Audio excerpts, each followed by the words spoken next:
ನಮಸ್ಕಾರ ಎಲ್ಲರಿಗೂ.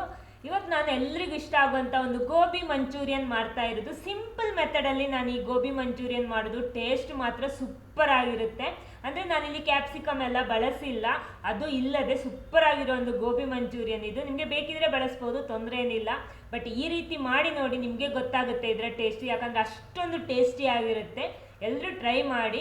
ಆಮೇಲೆ ಫಸ್ಟ್ ಟೈಮ್ ನಮ್ಮ ಚಾನಲ್ ನೋಡೋರು ಚಾನಲ್ ಸಬ್ಸ್ಕ್ರೈಬ್ ಮಾಡೋದಕ್ಕೂ, ಅದರ ಪಕ್ಕದಲ್ಲಿರುವ ಬೆಲ್ ಐಕನ್ ಪ್ರೆಸ್ ಮಾಡೋದಕ್ಕೂ, ಅದರಲ್ಲಿ ಬರೋ ಆಲ್ ಆಪ್ಷನ್ ಕ್ಲಿಕ್ ಮಾಡೋದಕ್ಕೂ ಮಾತ್ರ ಮರಿಬೇಡಿ. ಹಾಗಿದ್ರೆ ಮಾತ್ರ ನಿಮಗೆ ನಾನು ಹಾಕುವ ಹೊಸ ವೀಡಿಯೋಸ್ಗಳ ನೋಟಿಫಿಕೇಶನ್ ಸಿಗ್ಬೋದು.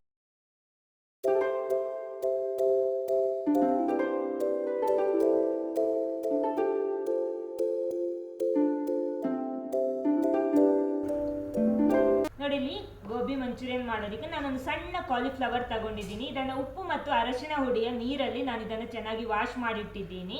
ಆಮೇಲೆ ಒಂದು ಸಣ್ಣ 1.5 ಈರುಳ್ಳಿ, ಒಂದು ಸಣ್ಣ ಇಂಚು ಶುಂಠಿ, ಆಮೇಲೆ 4 ಕಾಯಿ ಮೆಣಸು, ಒಂದು 7 ಎಸಳು ಬೆಳ್ಳುಳ್ಳಿ ತಗೊಂಡಿದ್ದೀನಿ.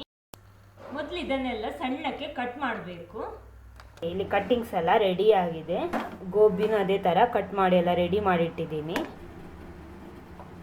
ನೋಡಿ, ಇಲ್ಲಿ ನೀರು ಬಿಸಿ ಮಾಡೋದಕ್ಕೆ ಇಟ್ಟಿದ್ದೆ ನಾನು, ಚೆನ್ನಾಗಿ ಕುದೀತಾ ಇದೆ. ಅದಕ್ಕೆ ಸ್ವಲ್ಪ ಉಪ್ಪು ಆ್ಯಡ್ ಮಾಡ್ತಾ ಇದ್ದೀನಿ. ಓಕೆ, ಸಾಕು. ನಾನು ಫ್ಲೇಮ್ ಆಫ್ ಮಾಡ್ತಾ ಇದ್ದೀನಿ. ಅದಕ್ಕೆ ನಾವಿಲ್ಲಿ ಕಟ್ ಮಾಡಿಟ್ಟ ಕಾಲಿಫ್ಲವರ್ ಆ್ಯಡ್ ಮಾಡೋಣ. ಅಂದರೆ ಜಸ್ಟ್ 10 ನಿಮಿಷ ಇದರಲ್ಲೇ ರೆಸ್ಟ್ ಮಾಡಬೇಕು. ಅವಾಗೇನಾದರೂ ಹುಳ ಏನಾದಿದ್ರೆ ಅದರಲ್ಲಿ ಹೋಗಿಬಿಡುತ್ತೆ. ಜಾಸ್ತಿ ಹೊತ್ತು ಇಡಬೇಡಿ, ಜಾಸ್ತಿ ಅಂದರೆ ಕುದಿಸೋದು ಬೇಡ. ಫ್ಲೇಮ್ ಆಫ್ ಮಾಡಿ ಹಾಕಬೇಕು, ಯಾಕಂದರೆ ಇಲ್ಲಾಂದರೆ ಅದು ಕುಕ್ ಆಗಿಬಿಡುತ್ತೆ. ಕುಕ್ ಆಗೋದು ಬೇಡ.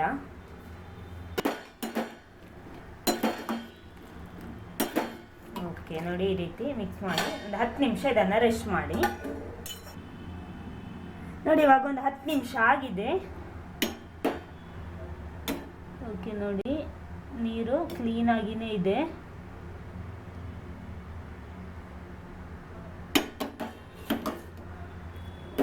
ನೆಕ್ಸ್ಟ್ ಇದನ್ನು ಒಂದು ಸ್ಟ್ರೈನರ್ ಯೂಸ್ ಮಾಡಿಬಿಟ್ಟು ಸೋಸ್ಕೋಬೇಕು.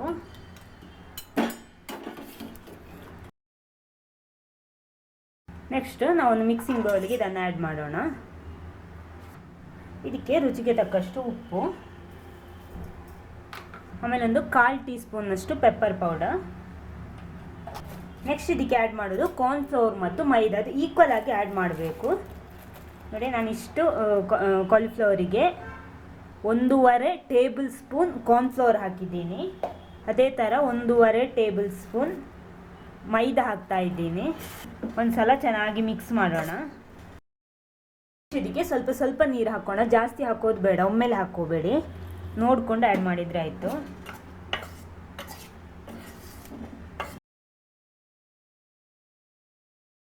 ಹಾಕು ನೀರು. ನಾವು ಕೈಯಲ್ಲೇ ಒಂದು ಸಲ ಮಿಕ್ಸ್ ಮಾಡೋಣ.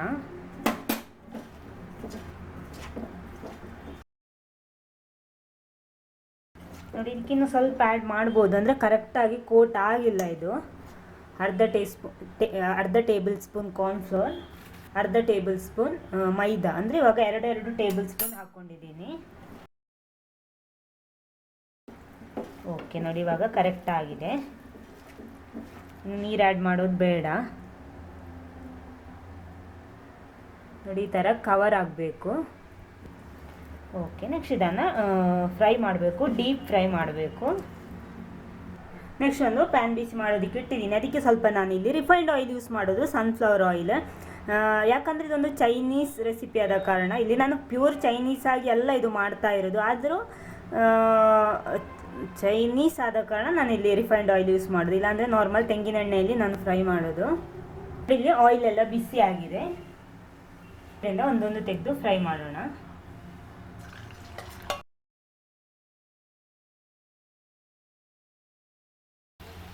ಓಕೆ, ಇದನ್ನು ಮೆಲ್ಲ ತಿರುಗಿಸಿ ಹಾಕೋಣ. ಲೈಟ್ ಬ್ರೌನ್ ಕಲರ್ ಬರೋ ತನಕ ಇದನ್ನು ಫ್ರೈ ಮಾಡಬೇಕು. ನೋಡಿದ್ದು ಫ್ರೈ ಆಗ್ತಾ ಬಂದಿದೆ, ಚೆನ್ನಾಗಿ ಕ್ರಿಸ್ಪಿ ಆಗೋ ತನಕ ಫ್ರೈ ಮಾಡಿದರೆ ಸಾಕು. ಓಕೆ, ಇದು ಸಾಕು.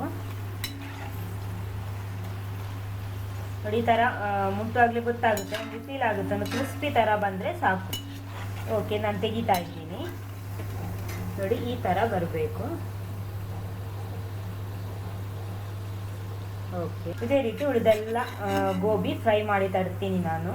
ಇಲ್ಲಿ ಫ್ರೈ ಮಾಡಿ ಎಲ್ಲ ಆಗಿದೆ ನೋಡಿ, ರೆಡಿ ಆಗಿದೆ.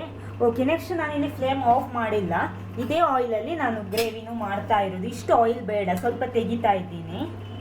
ಬಿಸಿ ಇದೆ, ಕೇರ್ಫುಲ್ ಆಗಿ ತೆಗೀರಿ. ಇದಕ್ಕೆ ಎಷ್ಟು ಬೇಕೋ ಅಷ್ಟು ಇಟ್ಕೊಳ್ಳಿ. ಓಕೆ, ಇಷ್ಟಿರಲಿ. ಓಕೆ, ಇದು ಆಲ್ರೆಡಿ ಆಯಿಲ್ ಬಿಸಿಯಾಗಿಯೇ ಇದೆ, ಅದಕ್ಕೆ ನಾನಿಲ್ಲಿ ಕಟ್ ಮಾಡಿಟ್ಟ ಈರುಳ್ಳಿ ಆ್ಯಡ್ ಮಾಡ್ತಾ ಇದ್ದೀನಿ.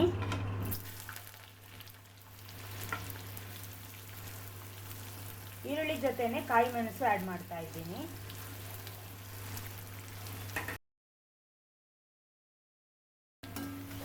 ಈರುಳ್ಳಿ ಚೆನ್ನಾಗಿ ಫ್ರೈ ಆಗಲಿ. ಓಕೆ ನೋಡಿ, ಈರುಳ್ಳಿ ಇಷ್ಟು ಫ್ರೈ ಆಗಿದೆ. ಇವಾಗ ನಾನಿಲ್ಲಿ ಕಟ್ ಮಾಡಿಟ್ಟ ಶುಂಠಿ ಮತ್ತು ಬೆಳ್ಳುಳ್ಳಿ ಹಾಕ್ತಾ ಇದ್ದೀನಿ.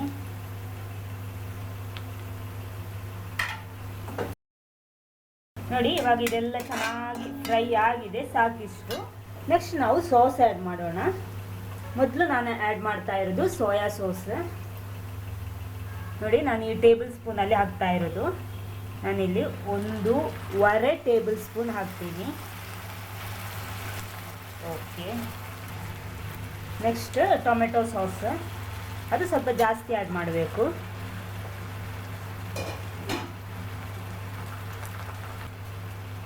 ಓಕೆ, 1 ಟೇಬಲ್ ಸ್ಪೂನ್,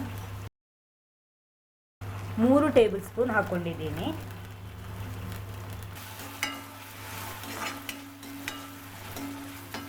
ಅದಕ್ಕೆ ರೆಡ್ ಚಿಲ್ಲಿ ಸಾಸ್ ನಾನು ಸ್ವಲ್ಪ ಆ್ಯಡ್ ಮಾಡ್ತೀನಿ. Okay, 1/4 table ಸ್ಪೂನ್ನಷ್ಟು.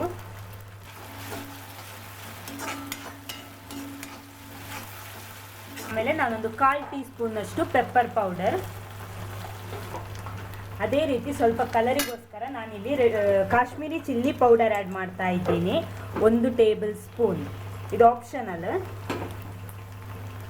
ಅದೇ ಚೆನ್ನಾಗಿ ಕಲರ್ ಸಿಗುತ್ತೆ, ಸ್ವಲ್ಪ ಚೆನ್ನಾಗಿರುತ್ತೆ ಟೇಸ್ಟ್. ನೋಡಿ ಹೇಗಿದೆ ಅಂತ ನೋಡುವಾಗಲೇ ನಾನಿದು ಗ್ರೇವಿ ಥರ ಎಲ್ಲ ಮಾಡ್ತಾ ಇರೋದು. ಅಂದರೆ ನೀವು ಚಪಾತಿ ಆ ಥರ ಏನಾದರೂ ಕಾಂಬಿನೇಷನ್ ಆಗಿ ತಿಂತಿದ್ರೆ ನಿಮಗೆ ಗ್ರೇವಿ ಥರ ಮಾಡ್ಬೋದು. ಇಲ್ಲ ನೀವು ಹೀಗೆ ತಿಂತಿದ್ರೆ ಸ್ವಲ್ಪ ಡ್ರೈ ಆಗಿ ಮಾಡ್ಬೋದು. ಸ್ವಲ್ಪ ರುಚಿಗೆ ತಕ್ಕಷ್ಟು ಉಪ್ಪು ಆ್ಯಡ್ ಮಾಡ್ತೀನಿ. ಗ್ರೇವಿ ಥರ ಮಾಡ್ತಿದ್ರೆ ನೀವು ಸ್ವಲ್ಪ ಇದಕ್ಕೆ ನೀರು ಜಾಸ್ತಿ ಆ್ಯಡ್ ಮಾಡಬೇಕು. ಅದೇ ಥರ ಸ್ವಲ್ಪ ಕಾರ್ನ್ಫ್ಲೋರ್, ಅದಕ್ಕೆ ಸ್ವಲ್ಪ 1 ಟೀ ಸ್ಪೂನ್, 1.5-2 ಟೀ ಸ್ಪೂನ್ನಷ್ಟು ಕಾರ್ನ್ಫ್ಲೋರ್ ನೀರಲ್ಲಿ ಮಿಕ್ಸ್ ಮಾಡಿ ಇದಕ್ಕೆ ಆ್ಯಡ್ ಮಾಡಬೇಕು. ಆಗ ಸ್ವಲ್ಪ ಗ್ರೇವಿ ತಿಕ್ಕಾಗಿ ಸಿಗುತ್ತೆ ನಮಗೆ. ನಾನಿಲ್ಲಿ ಆ ಥರ ಆ್ಯಡ್ ಮಾಡ್ತಾ ಇಲ್ಲ. ನೆಕ್ಸ್ಟ್ ಇದಕ್ಕೆ ನೀರು ಆ್ಯಡ್ ಮಾಡ್ತೀನಿ. ನಿಮಗೆ ಗ್ರೇವಿ ಎಷ್ಟು ಬೇಕೋ ಅಷ್ಟು ನೀರು ಆ್ಯಡ್ ಮಾಡಿದರೆ ಸಾಕು. ಉಪ್ಪೆಲ್ಲ ಕರೆಕ್ಟ್ ನೋಡ್ಕೊಳ್ಳಿ, ಕರೆಕ್ಟ್ ಇದೆಯಾ ಅಂತ. ನೆಕ್ಸ್ಟ್ ಇದಕ್ಕೆ ನಾನೊಂದು 1/2 ಟೀ ಸ್ಪೂನ್ನಷ್ಟು ಶುಗರ್ ಆ್ಯಡ್ ಮಾಡ್ತಾ ಇದ್ದೀನಿ. ಆವಾಗ ಈ ಟೇಸ್ಟ್ ಎಲ್ಲ ಬ್ಯಾಲೆನ್ಸ್ ಆಗುತ್ತೆ. ಹುಳಿ, ಉಪ್ಪು ಎಲ್ಲ ಖಾರ ಅಷ್ಟು ಇರಲ್ಲ ಇದು. ಅಂದರೆ ನಾನಿಲ್ಲಿ ಕಲರಿಗೋಸ್ಕರ ಸ್ವಲ್ಪ ಕಾಶ್ಮೀರಿ ಚಿಲ್ಲಿ ಪೌಡರ್ ಆ್ಯಡ್ ಮಾಡಿದ್ದೀನಿ. ಚೆನ್ನಾಗಿರುತ್ತೆ ಆ ಥರ ಮಾಡಿದರೆ. ಚೆನ್ನಾಗಿ ಕುದೀತಾ ಇದೆ ನೋಡಿ ಹೇಗಿದೆ ನಮ್ಮ ಗ್ರೇವಿ ಅಂತ. ವಾವ್. ಓಕೆ, ಇಲ್ಲಿ ಸಾಕು, ರೆಡಿ ಆಗಿದೆ. ನೆಕ್ಸ್ಟ್ ನಾವಿಲ್ಲಿ ಫ್ರೈ ಮಾಡಿಟ್ಟ ಗೋಬಿ ಇದಕ್ಕೆ ಹಾಕೋಣ.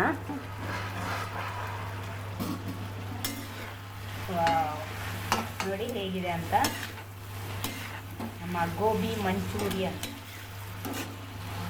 ಟೇಸ್ಟ್ ಅಂತೂ ಸಖತ್ತಾಗಿರುತ್ತೆ. ನಾನು ಫ್ಲೇಮ್ ಆಫ್ ಮಾಡ್ತೀನಿ.